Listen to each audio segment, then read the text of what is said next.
Control de la función génica y actividad bioquímica de las células. A partir de todo lo que ya hemos comentado, parece evidente que los genes controlan tanto las funciones físicas como las químicas de las células, aunque también debe controlarse el grado de activación de los genes respectivos.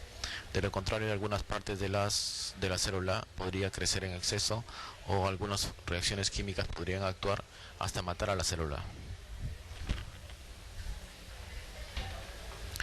Cada célula utiliza mecanismos internos de retroalimentación muy potentes que mantienen el orden de las distintas actividades celulares. Por cada gen hay más de 30.000 en total.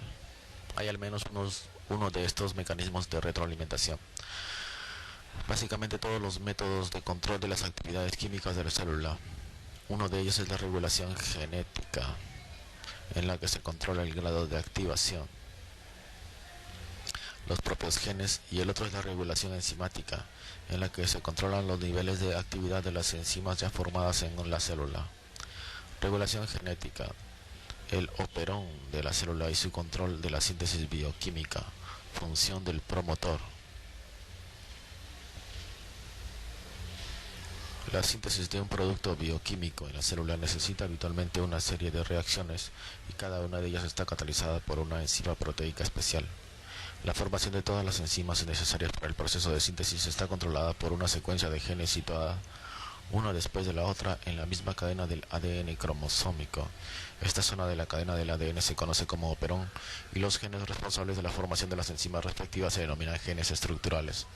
En la figura 3.12 se muestran los genes estructurales respectivos en un operón y cómo controlan la formación de 3 enzimas respectivas que a su vez provocan la síntesis de un producto intracelular específico. Observes en la figura el segmento promotor de la cadena de ADN. Se trata de un grupo de nucleótidos que tiene una afinidad específica por la polimerasa del ARN. Como ya hemos comentado, la polimerasa debe unirse a este promotor antes de desplazarse por la cadena de ADN para sintetizar el ARN. Por tanto, el promotor es un elemento esencial para activar el operón. Control del operón por una proteína represora, el operador represor. Obsérvese también en la figura 3.12 la presencia de otra banda de nucleótidos que se encuentra en la zona media del promotor. Esta zona se conoce como el operador represor porque allí se puede unir una proteína reguladora que impide la unión de la polimerasa de ARN al promotor, con lo que se bloquea la transcripción de los genes de este operón. La proteína reguladora negativa de este tipo se denomina proteína represora. Control del operón por una proteína activadora, el operador activador. En la figura 3.12 se puede apreciar también otro operador denominado operador activador que se encuentra adyacente al promotor aunque algo alejado. Figura 3.12. Función de un operón en el control de la síntesis de un producto intracelular no proteico, como un producto químico del metabolismo intracelular.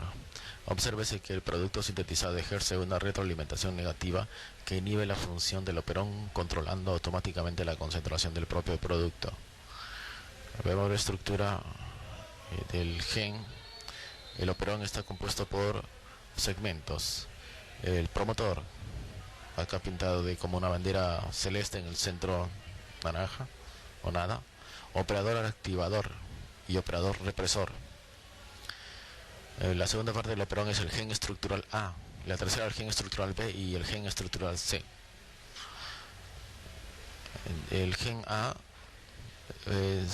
sale la enzima A, el otro la enzima B y el otro la enzima C, que van hacia sustratos, luego producto sintetizado, retroalimentación negativa e inhibición del operador. Cuando una proteína reguladora se une a este operador, permite atraer la polimerasa de ARN al promotor, por lo que se activa el operón. Por tanto, la proteína reguladora de este tipo se conoce como proteína activadora. Control mediante retroalimentación negativa del operón. Por último, en la figura 3.12 se puede ver que la presencia de una cantidad crítica de un producto sintetizado en la célula puede inducir la inhibición por retroalimentación negativa del operón, responsable de su síntesis. Este efecto se logra provocando la unión de una proteína represora reguladora en el operador represor o haciendo que una proteína activadora reguladora rompa su enlace con el operador activador. En cualquier caso se inhibe el operón y una vez que el producto sintetizado requerido es lo suficientemente abundante para realizar las funciones adecuadas de la célula, el operón queda durmiente. Por el contrario, cuando el producto sintetizado se degrada en la célula y su concentración disminuye, el operón vuelve a estar activo. De esta forma, la concentración deseada del producto se controla automáticamente. Otros mecanismos de control de la transcripción por el operón. En las 2 últimas décadas se han descubierto variaciones del mecanismo básico de control del operón. Sin entrar en detalle, veamos algunos de ellos. El operón se controla mediante un gen regulador, situado en cualquier parte del complejo genético del núcleo, es decir, el gen regulador provoca la formación de una proteína reguladora que a su vez actúe como una sustancia activadora o como una sustancia represora para controlar el operón. 2. En ocasiones la misma proteína reguladora controla al mismo tiempo muchos operadores diferentes. En algunos casos la misma proteína reguladora actúa como un activador de un operón y como un represor de otro. Cuando se controlan simultáneamente varios operones, todos aquellos que funcionan juntos componen un regulón. 3. Algunos operones están controlados no en el punto de inicio de la transcripción de la cadena de ADN, sino más lejos, en la misma. A veces el control ni siquiera está en la propia cadena de ADN, sino durante el procesamiento de las moléculas de ARN en el núcleo antes de que se liberen al citoplasma. Más raramente, el control podría producirse durante la formación de la proteína en el citoplasma durante la traducción del ARN en los ribosomas. 4. En las células nucleadas, el ADN del núcleo se envasa en unas unidades estructurales específicas, los cromosomas. Dentro de cada cromosoma, el ADN se enrolla alrededor de unas proteínas pequeñas que se denominan histonas, que a su vez se mantienen unidas en un estado muy compacto mediante otras proteínas. Mientras el ADN se encuentra en este estado compactado, no puede funcionar para formar ARN. Aunque se están descubriendo muchos mecanismos de control que hacen que zonas seleccionadas de los cromosomas se comiencen a descompactar por partes, produciéndose la transcripción parcial del ARN. Incluso entonces hay un factor transcriptor específico que controla la velocidad real de transcripción mediante un operón independiente del cromosoma. Es decir, se siguen usando órdenes de control de rango superior para establecer el funcionamiento adecuado de la célula. Además, las señales procedentes del exterior de la célula, como algunas hormonas del organismo, activan zonas determinadas de los cromosomas y factores específicos de transcripción, con lo que controlan la maquinaria química para que funcione la célula.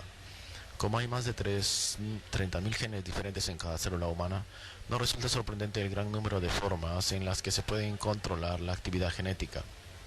Los sistemas de control de los genes son especialmente importantes para controlar las concentraciones intracelulares de aminoácidos, derivados de aminoácidos y sustratos y productos intermedios del metabolismo de los hidratos de carbono, lípidos y proteínas.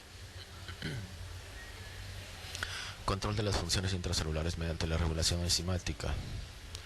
Además del control de las funciones de la célula mediante la regulación genética, algunas actividades celulares están controladas por inhibidores o activadores intracelulares que actúan directamente sobre las enzimas intracelulares específicas. La regulación enzimática representa una segunda categoría de mecanismos por los cuales se pueden controlar las funciones bioquímicas celulares. Inhibición enzimática. Algunas de las sustancias químicas formadas en la célula ejercen una retroalimentación directa, inhibiendo los sistemas enzimáticos específicos que los sintetizan. Casi siempre el producto sintetizado actúa sobre la primera enzima de una secuencia en lugar de sobre las enzimas sucesivas, uniéndose directamente a ella y provocando un cambio conformacional alostérico que la inactiva. Se puede reconocer fácilmente la importancia de la inactivación de la primera enzima, ya que impide la acumulación de los productos intermedios que no se están usando. La inhibición enzimática es otro ejemplo de control mediante retroalimentación negativa, responsable del control de las concentraciones intracelulares de muchos aminoácidos, purinas, pirimidinas, vitaminas y otras sustancias. Activación enzimática. Las enzimas que están normalmente inactivas se activan cuando es necesario, por ejemplo, cuando se ha agotado la mayoría del ATP de la célula. En este caso comienza a formarse una cantidad considerable de monofosfato de adenosina cíclico, AMPC, como producto de la división del ATP. A su vez, la presencia de este AMP activa inmediatamente una enzima fosforilasa que escinde el glucógeno, liberando moléculas de glucosa que se metabolizan rápidamente y cuya energía se usa para replecionar los depósitos de ATP. Es decir, el AMP cíclico actúa como un activador enzimático de la enzima fosforilasa y por tanto facilita el control de la concentración intracelular de ATP. Otro ejemplo interesante de la inhibición y de la activación enzimática se produce durante la formación de purinas y pirimidinas. La célula necesita estas sustancias en una cantidad aproximadamente igual para la formación de ADN y ARN. Las purinas formadas inhiben las enzimas que se requieren para la formación de nuevas purinas, aunque activan las enzimas necesarias para la formación de pirimidinas. Por el contrario, las pirimidinas inhiben sus propias enzimas, pero activan las enzimas de las purinas. De esta forma, hay un traspaso continuado entre los sistemas que sintetizan ambas sustancias, con lo que se produce cantidades casi iguales en todo momento. Resumen, hay dos métodos principales por los cuales las células controlan las proporciones y cantidades adecuadas de los distintos componentes celulares. Uno, el mecanismo de regulación genética, y dos, el mecanismo de regulación enzimática. Los genes pueden activarse o inhibirse, al igual que los sistemas enzimáticos pueden activarse o inhibirse. Estos mecanismos reguladores actúan especialmente como sistemas de control de retroalimentación que vigilan continuamente la composición bioquímica de la célula y hacen las correcciones que se van necesitando. Pero a veces las sustancias del exterior de la célula, en especial algunas de las hormonas comentadas en este texto, también controlan las reacciones bioquímicas intracelulares al activar o inhibir uno o más de los sistemas intracelulares de control.